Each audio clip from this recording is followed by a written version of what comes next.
je grof mezi psy, co chlup to skvost, co zub to hrouda zlata, ocasem dělá elipsy, když vrčí na štěňata. Můj pes je psem z Anglie, po otci lord, po mámě lady, hodný na hodné lidi je a zlý je na obejdy.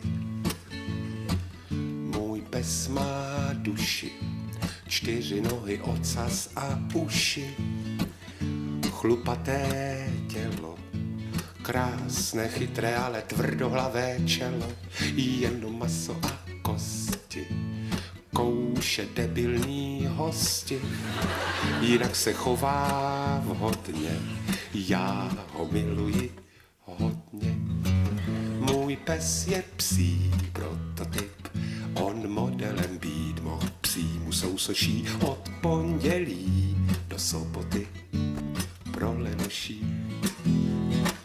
Můj pes je Rek, hrdina, běda lumpovi, jenž by na práh šláp, slupnut by byl jako malina. Ten chlap. Můj pes má sílu, jak se má k jídlu, tak i k dílu.